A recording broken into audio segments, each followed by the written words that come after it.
dans ma pratique de sculpture, je suis assez intéressé par le contexte dans lequel je suis invité. Et j'ai un intérêt fort pour les matériaux.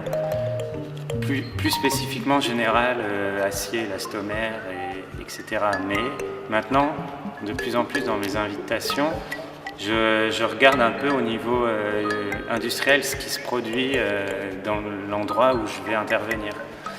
Et donc quand Thibaut m'a invité, j'ai cherché un peu ce qui se faisait dans le coin et j'ai découvert donc la vallée de la Brelle et la Glace Vallée.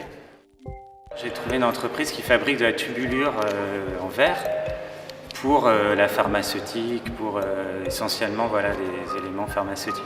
Et dans mon travail de sculpteur, habituellement, j'utilise beaucoup de tubes acier, etc. Donc je me suis dit qu'il y avait une possibilité de dégager mon langage habituel avec ce nouveau matériau. J'ai fait des tests à l'atelier de comment j'allais pouvoir travailler ce matériau que je ne connaissais pas. Et voilà, cette semaine de travail à l'atelier m'a permis de voir que la façon dont je voulais travailler était par pliage. J'ai chauffé le verre pour le plier et après l'assembler avec des éléments en caoutchouc blanc ou en caoutchouc orange. Il faut chauffer le verre pour le rendre mou.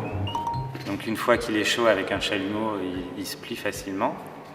Et ce qui est très difficile à gérer, c'est la redescente en température. Il faut continuer à chauffer le verre une fois qu'on l'a plié pour pas qu'il pète tout de suite. Parce que c'est un verre très cassant. Le pli, on lui fait je l'utilise de façon qui n'est pas naturelle. Parce que là, c'est des tubes qui sont faits pour faire des pipettes, et pas du tout pour être pliés, assemblés.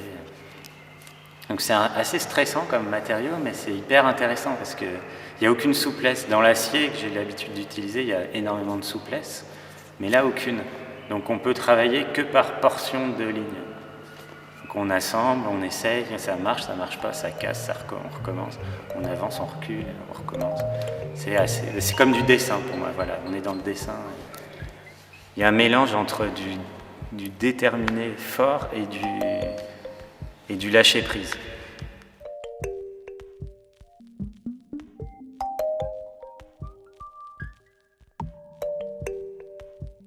Et ici, ce qui m'a beaucoup intéressé, c'est d'une part le fait qu'on soit vraiment dans une architecture vide. Il n'y a plus de mobilier, à part la chair, il n'y a presque plus rien. Donc on n'a que les volumes et les matières, le rouge, le blanc, de la pierre. Et donc, cette idée d'élément qui est là, présent, immuable depuis 4 siècles quasiment, et ben, le fait de travailler un objet en verre plus fragile, ça vient un peu en opposition à l'architecture, mais ça vient aussi parler de ça, de cette notion de fragilité qui existe malgré tout. Et donc j'ai pensé à cet objet, à ces deux sculptures très, très denses dans le dessin, pour venir en opposition justement au vide de l'espace et à l'architecture très orthonormée, très, très dessinée, de venir avec quelque chose qui viendrait brouiller un peu la lecture de ce vide-là. L'idée de la table à surélévation est venue assez tôt, de jeu avec la lumière, parce que le support est un ensemble de tubes posés, donc il y a une diffraction très forte. Et dessus, il y a cette sculpture qui vient un peu coucher, donc un peu comme les cénotaphes. Donc il y a l'idée quelque chose de presque anthropomorphique, si on veut, et en même temps entrer dans l'architecture, entrer dans l'espace de l'architecture. Donc la forme, elle vient déborder, un peu comme là. À l'arrière, ici, elle va aussi déborder. Et la forme orange aussi débordera. Et après, c'est une histoire de composition, de trouver la justesse de comment ce débord va avoir lieu. Mais il y a une indépendance de l'objet et en même temps, il y a une entrée dans l'espace, dans la lumière de la chapelle. Il se trouve qu'on est quand même dans une chapelle qui est la chapelle du Collège des Jésuites, qui a été commanditée par Henri de Guise et Catherine de Clèves, que Catherine de Clèves a terminé une fois la mort d'Henri de Guise, donc il y avait quelque chose comme d'un acte d'amour, on pourrait dire presque, pour son mari.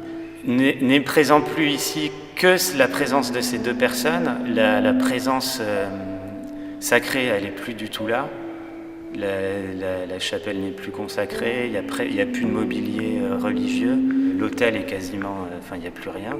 Donc on se retrouve finalement dans un espace sacré, mais qui n'a presque plus à parler à nous que de choses profanes, d'un amour pour un homme et une femme.